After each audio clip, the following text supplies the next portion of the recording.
All right, 8:43. It's a Bill and Jessica show. We have Coach Shawn Tucker, Cambridge, South Dorchester in studio. Thanks so much for coming in. Thank you. Thank you. So we were talking a little bit off the air. You're also a teacher at Cambridge, South Dorchester, Mr. Tucker, and talk to us a little bit about, like, because I think it's good for kids and stuff to hear this about the importance of grades. Because you have my son's in 8th grade, new incoming freshmen coming in next year. Your team, high school teams are constantly turning over going into the next year with the outgoing seniors. Talk to us a little bit about like the importance of keeping your grades up and what kids should really focus on when they're either just playing basketball or multiple sports. We could go on and on about this debate, but I call it getting to the bag.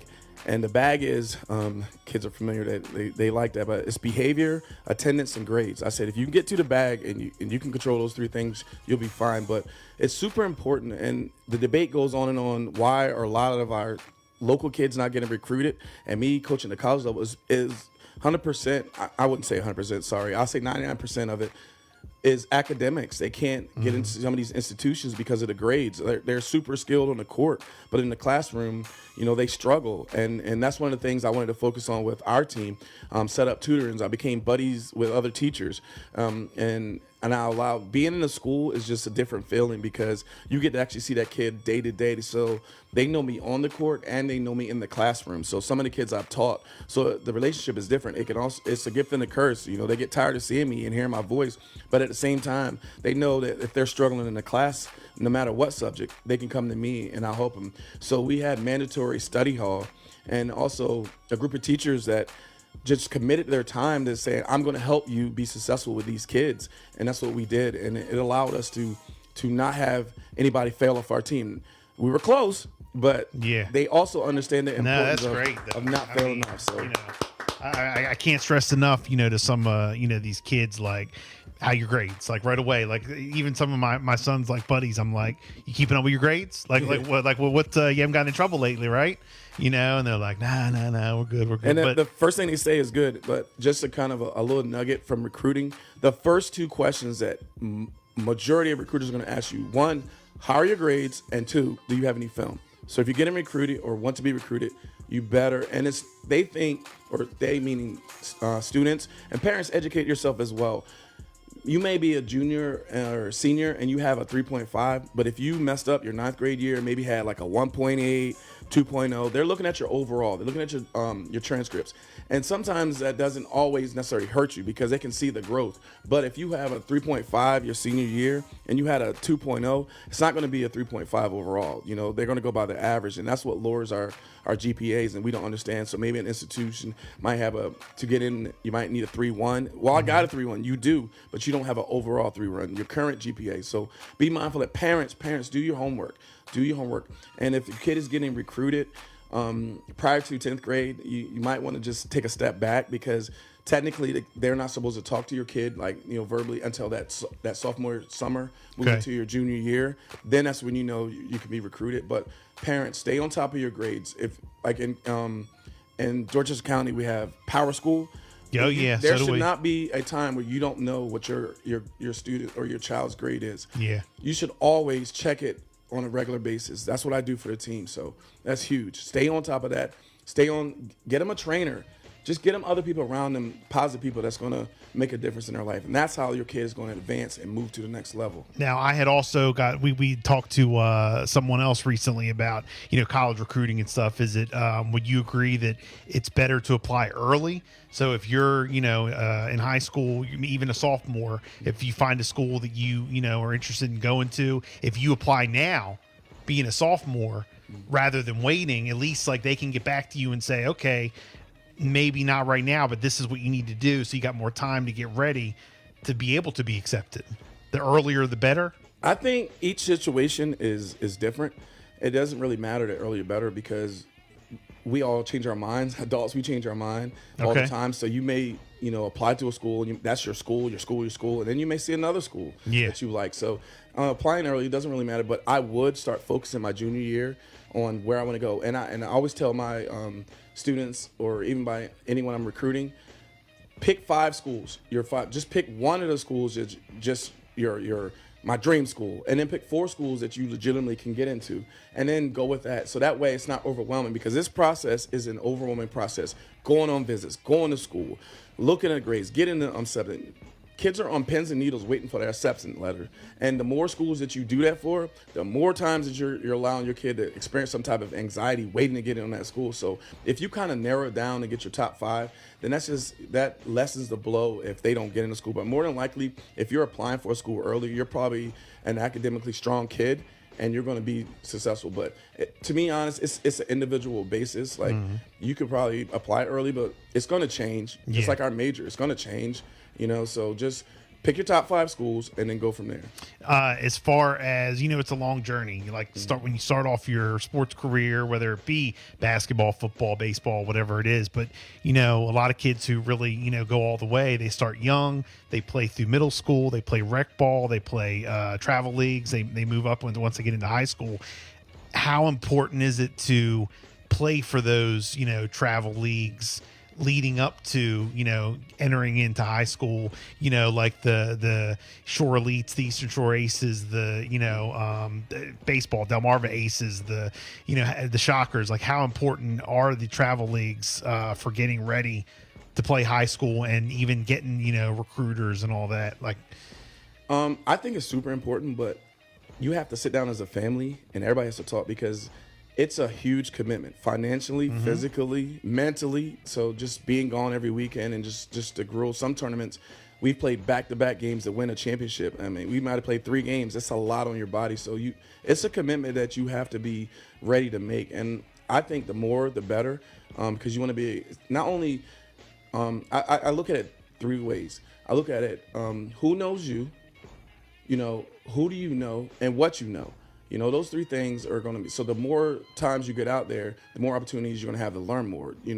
Sometimes you're in Maryland, Delaware, Virginia, Jersey, and it's like you see the different styles of play, and then you'll give your kids some confidence. Hey, I can play with those guys. So, the more, the better. But also, that's a lot on the body, especially if you start, like my niece is a really top star athlete in Georgia now. She's a freshman, but she's also started playing soccer when she was 3 years old. Imagine her body now. She's 14, 15, and that's just a lot on her body of training and mentally, just wanting to compete. So she's balling. She's really good in soccer. Yeah. Big shout out to Macy. I'm looking for her to do big things. But it's just your opportunities to play more. It's just on the body. So you're gonna have to start talking to people with nutritionists. You're gonna start talking to people that do different things like Pilates. Just your body cannot sustain that abuse for that period of time. So it's a lot that goes into it, but I think it's for exposure. People see us, we're on the map. Like people say, well, nobody knows who our kid. They absolutely do. Especially the prime example is in Decatur. Those kids are getting recruited, all the time. So they do know who the Eastern Shore is. It's just that what are you willing to do? And one thing I would say is parents, don't leave it all on your coach. You take some responsibility back too. You can put a film together. I see everybody at the game with their cell phones out with a phone. Take some video before you put it out. Make sure you understand the music that's with it, so you're not a whole bunch of cussing and saying the bad words. right. But you can put it out. You can put videos out yourself and send it. I used to get, when I'm coached at the college level, I get stuff from parents all the time. Don't put all of it on your coach. Don't put it all on your school. You do your part too. Don't even your student athlete has to do a part, because can you imagine getting your son up on the weekend? Sometimes they stayed up on a Friday night and you have to get them to a tournament, especially baseball, because you're going to play a long weekend. So it's a lot on him, but you got to make sure that you also talk to him about his mental health. Like, you want him to be good in sports as well, but you want him mentally strong as well too. Ask him, how are you doing? And that's what I always ask my kids when I see them. Even my own kids, I ask them, how are you doing? Are you okay? And I just don't take a generic answer. So what makes you okay? And then you'll start to understand, because it's a lot. And you're asking your kid to do 2 and 3 sports. Mentally, can they handle it? We just think that, and parents, sometimes we push our kids because we want our kids to be the best, but mentally, is that kid able to handle it? So maybe seek, it's nothing wrong with therapy. It's, group family therapy. It's another chance to bond, but that kid has to be mentally strong too. So those are things that I will look into as well. Yeah, because it is, like I said, it's a lot. It's a long journey, and it really, you play all the way through if you're really serious about it to get into high school. And once you make those teams, it's on. And then you got to be able to understand how different people react to you and talk to you. And I tell you, recruits, just as much as we're recruiting you, recruit us. So you may go to a school, by the time your middle school coach may be a coach that's laid back and doesn't say anything. Then you get in high school, you're a coach like me, I'm fiery. As you'll see tomorrow, I'm like, I'm gonna get after you because I see your potential. So if you're a child that doesn't handle that, or a family that doesn't talk like that, you might want to like negotiate. Now, obviously, it's a little different in high school because you got to go where your district is. But you need to be able to understand that person as well. Like, get to know me. I tell my parents, there's a lot. As a coach, you're either, when you're winning, you're the good guy. When you're losing, everybody has something to say. Yeah. Get to know me first before you say anything. And I have open meetings. I'm an open door type of guy. Like, get to know me before you say anything about me. Now, and the parents have bought in Dorchester County because I'll allow them a safe space to talk to me, respectfully and reasonably. So that's what you need to talk to. But we have to talk to our kids, talk to your coach. Instead of, how many times do we get a parent to come up to us and always, well, you didn't do this, you didn't do this, you didn't do that. And I'm like, so what did I do well? And I wait. Right. And it doesn't matter. Your record doesn't, sometimes, these coaches who are winning, it doesn't matter. But it matters to us because we, mentally, it's a long season for high school. It's like 5 months. 5 months. So we go from maybe, late fall to winter to now pushing spring. And that's a lot. Our bodies change. It's cold when we go to practice. It's warm now. It's cold. I get home. It's night. It's dark. I got to get back up. I haven't ate, so I got to watch I got to watch what I eat because I'm fast food. I got to detox. The kids do the same. We get home late from a game. They want to eat Chipotle or McDonald's. Of course, you're about to eat McDonald's and you're about to lay down. Like, imagine your body is like trying to adjust to that. So it's so many things that you do, but the more exposure you get with things, the better you're going to be. But you just have to. Every situation is different. What works best for you and your family is what I would say. Mm-hmm. Yeah, no, absolutely. So I've seen you, get a little worked up on the sidelines every once in a while. I like watching you coach. It's so funny. Like when we were out at the Governor's Challenge, over the holidays, Bryce and I, like we were there watching the games and enjoying ourselves. Love watching good ball like all day. But I was also watching some of my coach friends, just to see like your style and the way to coach. Like, what would you say your style is? Aggressive, kind of, quiet, or I wouldn't say that, but I would say I'm passionate. Yes, passionate. I'm passionate. Sometimes my passion comes out in a little aggressive manner, but at the end of the day, I want what's best for you, and I can see your potential. As me playing at several different levels, I understand the commitment, what it takes to get, and sometimes I need to light a fire, and that's the way of that fire. But my kids respond to me. I love my guys. They respond to me, and the ones that have been with me now for my second year, I got one guy that, and you'll see tomorrow, if I'm going at him, you'll get a thumbs up. He won't respond, and that's our nonverbal communication. That, coach, I hear you, and you said it enough. I'm gonna look for that. So I'm gonna look for that. You'll see nod, just little things. You'll see kid nodding like this, and that's our message to let me know that I've said too much. Don't say no more. So, but it's little things like that. But it's learning the kids. Like I encourage my staff to go to football games. So this just isn't basketball. We go to football games and we cheer like it was a basketball game. So we want those kids to know that we believe in them, and that's our motto. And you see tomorrow, our motto is, you got to believe, and you got to believe it. It doesn't matter who your opponent is. You got to believe that you can win that game. Do you guys like practice? How long does the season go? Like when it's over, do you guys do like off-site, stuff? Do you practice year round? Yeah, so we're allowed to practice certain students, but some of the guys are going to go. As AAU is growing, it's moving into March, and now it's creeping into February. Always, that's how they do. Like now our kids are going straight to travel ball or an AAU type program, so they're playing. And one of my coaches on staff is an AAU coach. Okay. So some of our guys are doing that. Then we got individual workouts, getting with the football coaches for strength and conditioning. They're going to get bigger. They got to get faster and stronger. So those are the things that we'll be doing. And they got to condition. We got to get in condition. I know early on in the season, we spent the first 45 minutes to an hour just running, and they thought this was a track team, and you could hear the comments. This ain't track. Well, now when we're on the court. So now we're on the court, and we're running up and down this court. And, this guy, I think Coach Tucker think he is. This ain't track. and in my mind, I had to keep a straight face, but I'm laughing. And I was like, you just don't know. But it was. And shout outs to my coaches because, I held them accountable. Like, make them run, and they would just literally run. We didn't even bring the basketballs out, and even if we brought the basketballs out, it was still a running drill that they just ran. Them kids were hot. Ran. So they had a few choice words to say, but at the end of the day, look at us now, and they don't see that, and that's part of you being a coach, you being a leader. Understanding, what to get out of a person, just understanding what you do and what buttons to push. And now I know what buttons to push. I know when I'm gone too far, or I know when I'm doing it on purpose, but you got to get to know that person. And that would be my thing for like parents and coaches. Coaches get to know your kids and parents get to know the coaches. You ain't got to be buddy hanging out, these restaurants, but at least understand that I have your kid for 5 months, and sometimes, on the weekends practicing, understand who I am. And I it's not always going to be 100%, kosher, but at least you understand, and I give everybody my philosophy. I have a philosophy on defense, offense, and I have a team philosophy. And I got that from Coach Mo Williams over at Salisbury University. He's an excellent coach. Big shout out to them. They just beat Christopher Newport, which is ranked 20th in the country. Oh, wow. So, nice. Coach Mo's got that program moving in the right direction, and I was underneath his leadership. And those are just some things that you learned at the next level that you can bring. Obviously, you can't do everything because there's tons of things that they do at the college level.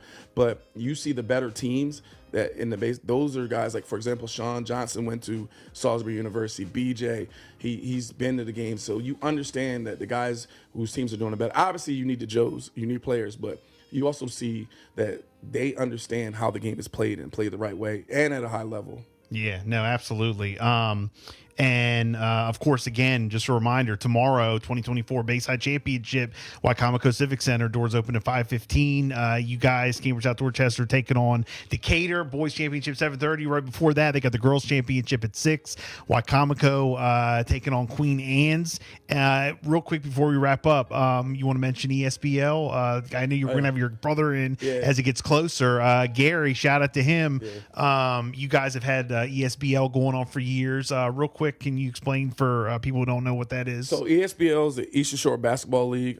Big ups to all the guys who are starting their leagues because it keeps the men, playing past their prime, so to speak, and keep them engaged. But ESBL to be our 25th year, and we're going to do a big summer tournament July, I think it's 27th. Okay. And we're gonna do all age brackets all the way up to the 40 and over. So that's probably the league I'll get in, the 40 and over, if I'm not reffing. Yeah. Oh, not if you will be reffing. I will be reffing, but big shout out to my brother. He saw a vision when we were younger, 20 years ago. And we started with 6 teams, and we ended up getting like 65 teams. Wow. Just in our ESBL league, and we played anywhere from New York to Delaware, Jersey, down south in Atlanta. We traveled all around, and now my brother has moved, but he still has that itch and that bug. So he's done a lot down there. He's starting new sports programs. But now we're going to do our 25th year, and just to get everybody back together and pay homage to those who start this league. And some of the guys that were on that first league are still around and they're still playing. So we want to get those guys and just kind of do like an old school type feel thing. We're gonna have food, DJ. We're gonna have music. But you're gonna have giveaway. Like younger too. Yeah, we're gonna start with like probably like the peewees and all the way up, and then they'll just play. All right, so we have a lot of coaches and guys in charge of these leagues listening right now. Registered. I know, get ready because it's coming. Another tournament. I'll be sending flyers around. yeah. So maybe you guys, we want to bring more awareness also to. I'm big on this mental health, working in the school system, so we're gonna have some mental health therapists out there. I'm just talking to the kids because sometimes basketball is a lot of folks' outlet or sports period, but other people, we want to give you outlet as well. Everybody don't play sports, but you still have to have the ability to just kind of like, relax and decompress. So we'll have mental therapists out there. We're really pushing this mental health thing because, as you can see, there's a lot going on in the country, the world, and we want to get that message out there that it's okay sometimes to not be okay, but what's not okay is you not sharing it with anybody that can help you, and that's what we want to do. We want to just be another platform to help you. Absolutely. And you're in the schools and you see, what kids go through nowadays, and I mean, it's not like what we went through back in the day. It's like a whole different kind of, Me and my friend was just talking about this, and the power of a hug or someone telling you that they love you can go a long ways. And it's unfortunate that a lot of kids don't get that. They don't get it. Nobody tells them that. And we walk out and then we get in and the first thing we do is yelling at this kid, why are you not doing your homework? Maybe they were up all night and nobody just said, you know what, I love you. And that's one thing our principal Stover does a great job. The last thing he says after announcement is, if no one has ever told you, you know, that they love you, I love you. And it's just the power of just hugging somebody and just saying, like, I'm here for you. And those kids are going through a lot, man. There's social media. I mean, there's just things. And we as parents, you know, we want to be, you know, always strict and hard because we want to protect our kids. But at the same time, you got to understand what your kid is going through as well. And they're going through a lot. So just tell them I love you. Just the power of walking out, I love you, or just give them a hug. You know, those things go a long way. I knew my mom always knew that we were loved. And even though we didn't grow up in, you know, the best of environment, I knew that I was loved. And that love got me through times when I was like, you know what, I'm about to go off. And I was like, you know, I love myself more than put myself in a situation that could cost myself and my family, you know, just trauma or just dealing with heartache.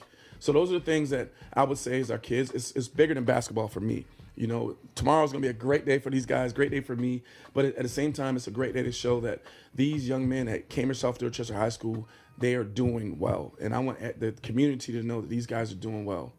Yeah, no, I mean, look, Shawn Tucker, you do great work. Appreciate everything you do for the community, these kids.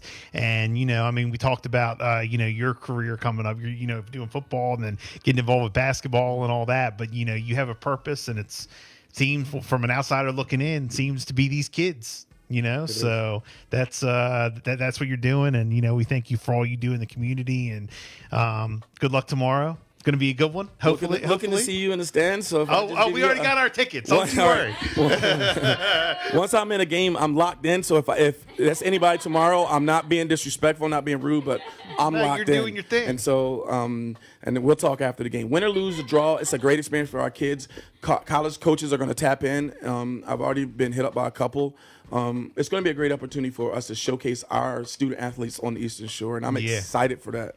Now, look, we love you. I love you. If you see me in a bunch of Decatur gear, look, no disrespect, you will see me in a bunch of Decatur gear. Just want to let you know. But it's all love. It's all love. I have fam in Group City, so I don't know. I might be leaning. No. Look, it's all love. It's all good after the game. Big shout out. At least I got one person here on my side. Look, we hug before the game. We hug after the game. But while the game's going on, you know, you just stand over there, and we'll be over here. I wouldn't want it any other way. You know, and I'm glad I made it through this interview without the number one question, like, who are you going to predict to win this game tomorrow? So it's exciting. Well, who let's go. Who you got? I mean, obviously you're going to pick your team, right? Obviously, one of the teams is the team that's going to win is going to wear blue.